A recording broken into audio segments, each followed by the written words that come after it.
सत्यम शुद्धेद्यास्मात् ब्रह्म सौख्यम त्वनंतम। ये बेटो ब्रह्म सौख्यम त्वनंतम नायम देहो देव वाजाम नाम लोके। ये शरीर अपना नहीं है बेटो, अपने पुत्र को बुलाया इसलिए ये शरीर अपना नहीं है। कहीं आप ऐसा ना मान बैठना कि ये शरीर मेरा है और इस शरीर में मत होना। इसलिए उस परम तत्व की आराधना करना और उस परम तत्व की आराधना करके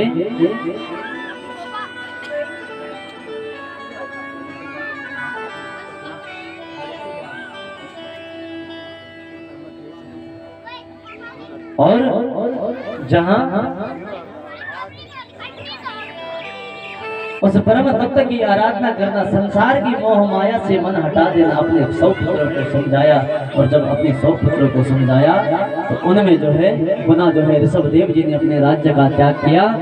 गृहम त्यक्त्वा वनम गता और वन में जाकर के उस परम भगवान की आराधना की और अंत में जो है उस परमात्मा में विलीन हो गए। इधर भरत महाराज राज्य के राजा बने।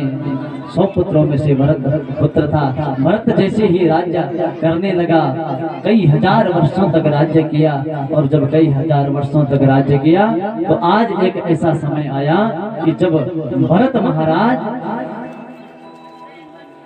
महाराज ने भी राज्य का त्याग किया और जब राज्य का त्याग किया तो पुनः जो है जंगल में चले गए। गंडकी नदी के किनारे नेपाल में अपनी एक कुटिया बनाई और अपनी एक कुटिया बना करके वहां पर रहने लगा।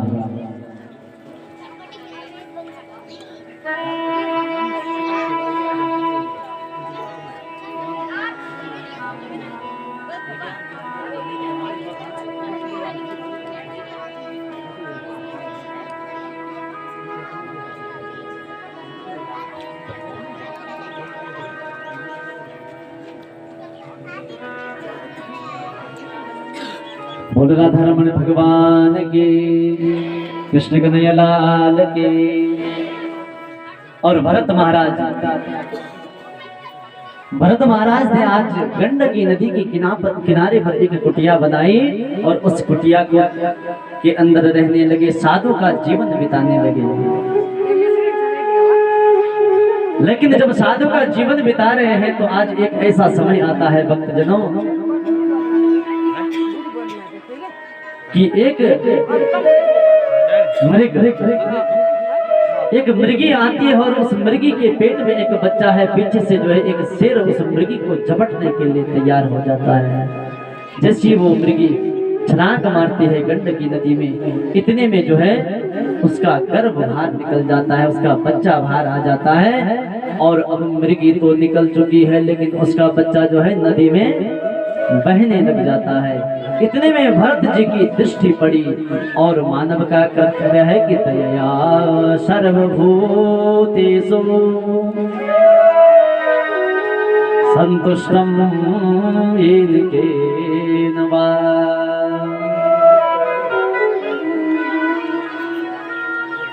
मानव का परम कर्तव्य है कि दया करना। दया धर्म का मूल है, पाप मूल अभिमान। तुलसी दया न छोड़िए जब तक घटने प्राण। दया हमेशा धर्म का मूल तत्व होता है। इसलिए आज जैसे ही भरत जी की नजर पड़ी, भरत जी की जब नजर पड़ी तो आज भरत जी को दया आ गई। अब जैसे ही दया आई तुरंत नदी में गए और नदी में जाकर के जो है भरत जी ने उस मृग के बच्चे को घर ला दिया। अब उस मृग के बच्चे को लालन पालन करने लगे। पहले भगवान का भजन करते थे लेकिन भगवान का भजन इतना करते थे कि हर समय उस परमात्मा को भजते थे। लेकिन अब वो भजन धीरे धीरे छूटने लगा, धीरे धीरे छूटने लगा। क्योंकि अब लालच कहाँ लग गया कि मेरी मृगी ने घास खाया कि नहीं खाया, इस बच्चे ने पानी पिया कि नहीं पिया,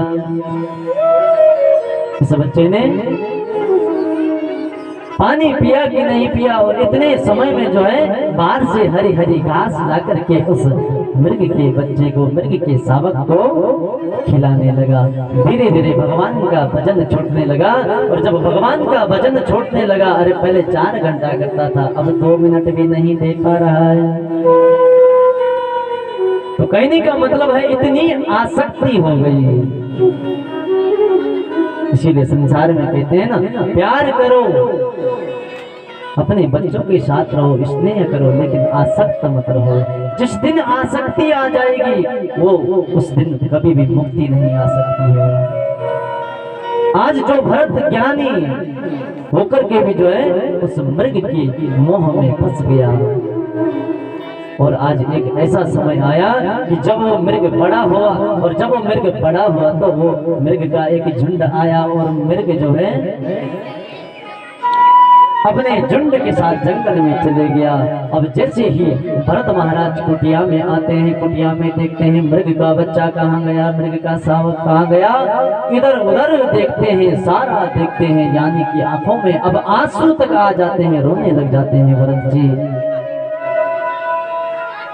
कहते हैं कि आज कहाँ गया वो बच्चा जिस बच्चे को मैं छोटी छोटी हरी हरी घास चुन करके खिलाता था।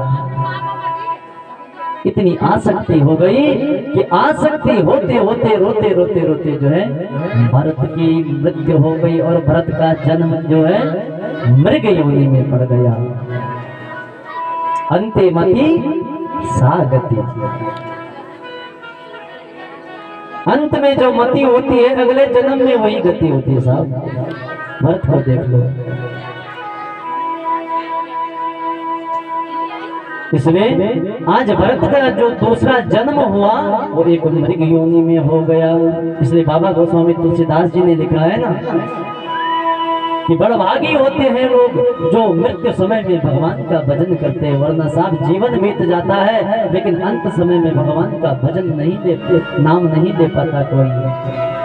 और क्या लिखा है, जन्म जन्म मुनि जतन कराए, जन्म जन्म मुनि जतन कराए,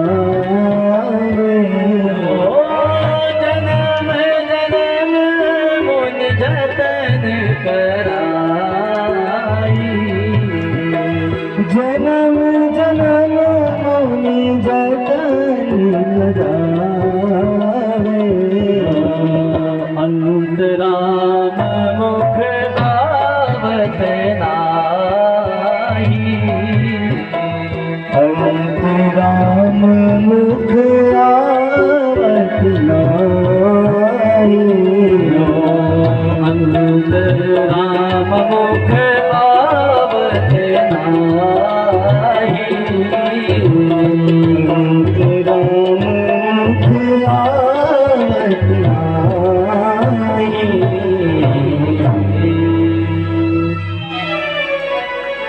तो याद रखना, जन्म जन्म मुनि जतन कराई। भरत महाराज ने अपने जीवन में भगवान से अलावा किसी को नहीं देखा था, लेकिन अंत समय में जब मृग के बच्चे से आसक्ति हुई तो अगला जन्म मृग योनि में हुआ। और जब मृग योनि में जन्म हुआ तो मृग योनि में भरत जी को स्मरण था कि मैंने पहले गलती कर रखी है। अब वो मृग योनि का जन्म भी गया, और आज ऐसे घर में जन्म हुआ, आंगीरस गोत्रीय ब्राह्मण के घर में जन्म हुआ। और जब आंगीरस गोत्रीय ब्राह्मण के घर में जन्म हुआ, ये भरत जी का तीसरा जन्म है। जब आंगीरस गोत्रीय ब्राह्मण के घर में जन्म हुआ तो पिताजी पंडिताई करते थे, और जब पिताजी पंडिताई करते थे तो आज जो है 10 पुत्र हुए, 10 भाई हुए। लेकिन भरत जी जो है जानते थे कि पिछले समय में मैंने गलती कर रखी है।